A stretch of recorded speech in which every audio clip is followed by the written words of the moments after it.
nilabas niya yung bagong barahan niya na ang galing niyang counter-puncher kahapon. Kasi sinetsyempohan niya si Margarito. Pag nilalabas ni Margarito yung jab niya, bago man niya maisara yung kamao niya, pumapasok siya, nakakadalawa, tatlong suntok shot. Yun ang pumupog talaga sa mukha ni Margarito kahapon. Actually, nung araw, yun ang sinasabing weakness ni Pacquiao. No? Kay Juan Manuel Marquez, na isang counter-puncher, doon siya na tinatamaan, di ba? Pero ngayon, meron na siyang ganung sandata. Sinamantala niya talaga yung pagiging mabagal ni Margarito. Okay. Hindi lang mabagal yung suntok eh. Pati yung tawag nila sa English, yung recoil, yung pagbalik ng suntok eh. So, mahaba yung reach niya. So, sa haba ng tinatahak ng daan, pasuntok kay Pacquiao, ang tagal din bumalik. Yung balik, yun yung nakakadalawa tatlo ni si Pacquiao eh. Yaring-yari siya eh. Pero inasahan niyo ba na aabutin talaga ng 12 rounds ito? Maraming nakakita ng ganun din, no? Kasi matibay din yung Margarito eh. Warrior din siya, hindi siya susuko eh. Kita mo naman, 9th round pa lang, 10th round, sinasabi na ng mga commentator, you should stop the fight, he's getting beaten up. Maging yung referee, nahihiya kay Margarito, si Lawrence Cole, inamin niya na, I was thinking of stopping the fight, but I felt bad for Margarito because I know he won't quit. Sabi niya, I know he's a warrior, and I know he'll feel bad if I stop the fight. Tsaka may mga patakaran naman yan eh. Unang-una, lumalaban pa. Correct. Sumusuntok ka eh. Pangalawa, tinitignan niya kung glassy-eyed na siya, kung hindi na siya. Kung nakakabilang. Kasi nirendahan na rin ni Manny nung bandang Oo, nung 12th round, ayaw na niya halos bumato, di ba? Tumitingin na nga sa referee, o paano ba to? Anong pagagawin natin? Oo. Pero, total, nabagit natin yung referee. Si Lawrence Cole ay siya referee din nung naglaban si Barrera sa si Pacquiao yata. Marquez, si Barrera. actually. Marquez, Pati si Marquez. Okay na yung slip. Yung slip, yun yung controversial eh. Nung na-knockdown ni Pacquiao si Marquez, tinawag ni Cole na slip. Okay. Nung si Pacquiao naman ang talagang nadulas, tinawag naman niya knockdown for Marquez. Oo. So parang kahapon, nagdududa yung marami. Well, yun na may mga chismosong kunwari ang aficionado din nasa likod ko. Mga basagulero lang sa kanto. Pero ano daw eh, ang bali-balita is malakas kasi yung tatay ni Lawrence Cole sa Texas. Okay. Mabigat daw siya sa Texas, kaya napadali yung pagpasok kay Lawrence Cole bilang referee ng laban. Opo. Okay. Ano pa ang susunod kay Pacquiao? Pagkatapos nito na nakawalo... Well, sabi nga ni Kuya Bill, may kumu-question pa rin sa pangulo. May kumu-question kasi yung iba, lalo na sa Amerika, mababa ang tingin nila sa WBO. Kaya hindi nila binibilang yung dalawang belt ni Manny doon. Para sa kanila, 6 lang, pareho lang kayo ni Sugar Ray Leonard.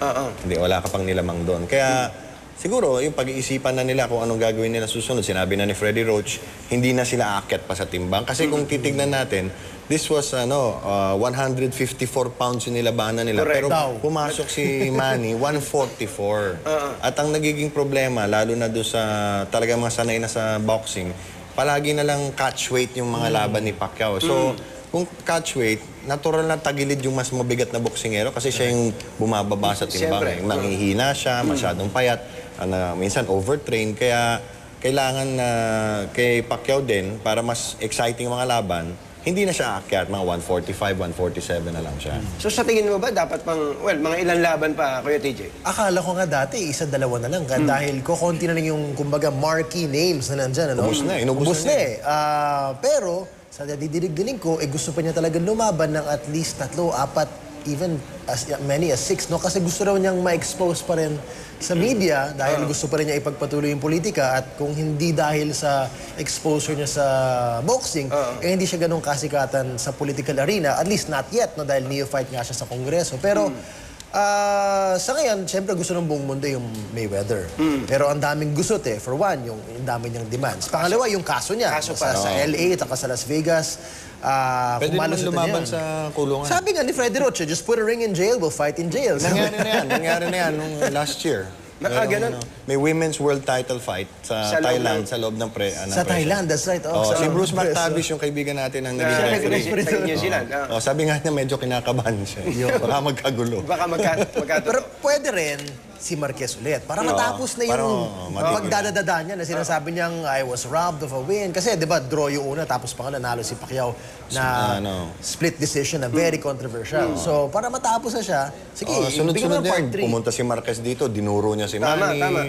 Tapos umakyat din siya, sinusundan niya si Pacquiao. Talo siya kay Mayweather. Pero dinaya at siya sa timbang. 147. Nagbayad na lang si Mayweather. Kaya $300,000 per pound. Ano yun, 144? 147. 147. Okay, kahapon kasi sinasabi ni Pacquiao, ito ang toughest, hardest fight ever sa kanyang career, hindi kaya masyadong napinsala naman si Pacquiao. Well, bumaon yung, nakapagtanim ng kamao si Margarito sa tagliran ni Pacquiao. Sobrang inindi niya yun. Naswertehan si Margarito doon dahil sumabit si Manny sa ropes. Actually, pinag-usapan nga namin ni Bill kanina yung ropes kasi diba may apat ba yun na pag ganun, di ba? Pero meron din ropes May tali sa gitna para hindi vertical, bumuka. para hindi bumuka ng tuloy. Doon siya sumabit eh. Magka-counterpunch sana si Manny ng kaliwa Sumabit yung kamay niya. Sumabit siya doon. So for that split second, nakabanat si Margarito ng isang malakas talaga sa tagiliran. Doon siya nasaktan. At saka medyo nahihirapan na si Manny ngayon kasi ang bibigat na rin sumuntok ng mga kalaban niya, malalaki eh. Nung umuwi siya rito galing sa laban niya kay Miguel Cotto, nakita mo ang daming marka ni Manny. May benda siya sa tenga, may black eye siya, may cast siya sa kamay. Sabi ko mukhang huwag ka na umakyat masyado kasi ang lalaki na ng mga nakakalaban niya rin. Which was the concern nung nag-weigh-in siya na napakagaang na 144. Na kausap ko si Ronnie Nathaniel. Concerned siya kasi 144 ka at hindi siya 144 na dehydrated na pwedeng umakyat pa ng 150 plus. Inflated Kasi na siya. 144 sagad na yun. Kasi kain pa nga siya before the weigh-in 3 times a day. Yung kabila, yung kalaban, si Margarito, ang nagpapapayat, 150 sagad, dehydrated. Correct. So nung araw ng laban, nag-165. And Manny went in at 147. So 18 or 17, 18 pounds yung difference. diferensya, Sabi ko nga kay Bill, sa UFC, which is Bawal mas yun. strict yung rules sila, di papayagan ganun kalaking diferensya. Kasi that's dangerous actually, ganun kalaking diferensya. Well, sa boxing ba, hindi pwedeng, wag nyo nang paglabanin yan. 20 pounds, almost 20 pounds ang diferensya. Yun nga ang problema kasi catch weight. No? 154 yung pinaglalabanan, yun ang maximum. Pero wala namang sinasabing minimum. Correct. And for Manny, yung normal weight niya na pag hindi siya nagte-training, 155 na siya eh. So konti na lang binababa niya. Okay, mga huling puntos ko na lang, ano? Kayo, well, na-cover mo, TJ, si Manny na habang Dati last year, nung mga nakaraan.